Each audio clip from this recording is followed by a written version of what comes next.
देश के 3 राज्यों की 3 विधानसभा सीटों पर हुए उपचुनाव के नतीजों ने राजनीतिक हलचल बढ़ा दी है। इन परिणामों में सबसे ज्यादा चर्चा भारतीय जनता पार्टी यानी बीजेपी की हार को लेकर हो रही है। बीजेपी को 3 में से 2 सीटों पर हार का सामना करना पड़ा है। इनमें बिहार की बांकीपुर सीट और मध्य प्रदेश की दतिया विधानसभा सीट शामिल है। बिहार की बांकीपुर सीट पर बीजेपी को लंबे समय बाद हार मिली है। पार्टी के लिए ये सीट काफी मजबूत मानी जाती थी, क्योंकि यहाँ बीजेपी का दबदबा लंबे समय से हो रहा था। वहीं मध्य प्रदेश की दतिया सीट पर मिली हार ने पार्टी को सबसे ज्यादा हैरान किया है। बीजेपी के लिए ये सीट आसान मानी जा रही थी, लेकिन चुनाव परिणाम कांग्रेस के पक्ष में चला गया। दतिया उपचुनाव में मिली हार के बाद बीजेपी अब इसकी वजहों की तलाश में जुटी है।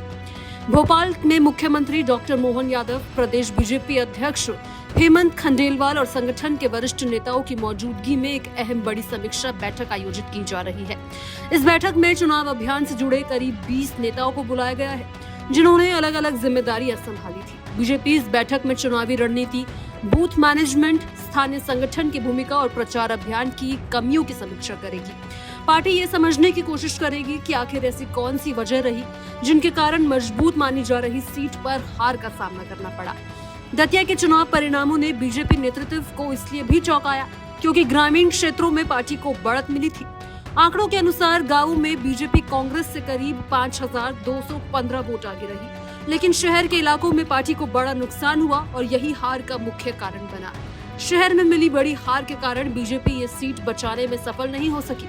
चुनाव के बाद अब पार्टी बूथ स्तर तक की रिपोर्ट तैयार कर रही है। सूत्रों के मुताबिक उन नेताओं और कार्यकर्ताओं की भूमिका की भी जांच की जाएगी जिन पर चुनाव के दौरान पार्टी की रणनीति से अलग काम करने के आरोप लगे हैं। इसके अलावा सोशल मीडिया पर वायरल हुए ऑडियो और अनुशासन से जुड़ी शिकायतों पर भी चर्चा होने संभव है। बैठक के बाद तैयार की जाने वाली समीक्षा रिपोर्ट केंद्रीय नेतृत्व को भेजी जाएगी।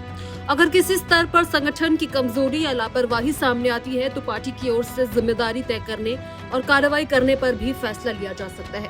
वहीं चुनाव परिणाम को लेकर मुख्यमंत्री डॉक्टर मोहन यादव ने कहा कि जनता का फैसला हमेशा सर्वोपरि होता है और बीजेपी इसे स्वीकार करती है। उन्होंने कहा कि कांग्रेस अपनी सीट बचाने में सफल रही, लेकिन बीजेपी ने पिछले विधानसभा चुनाव की तुलना में अपने वोट प्रतिशत को बढ़ाया है।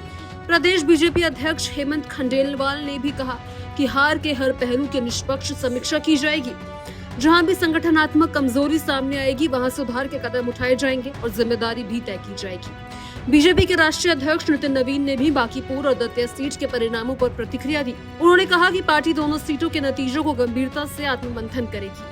साथ ही उन्होंने कहा कि बीजेपी नए उत्साह और संकल्प के साथ जनता के बीच जाएगी और लोगों का विश्वास मजबूत करने के लिए लगातार काम करेगी। अब सभी की नजरें बीजेपी की समीक्षा बैठक पर है, क्योंकि इस बैठक से ये साफ हो सकता है कि पार्टी हार के लिए किन कारणों को जिम्मेदार मानती है और आने वाले समय में संगठन में क्या बदलाव किए जा सकते हैं।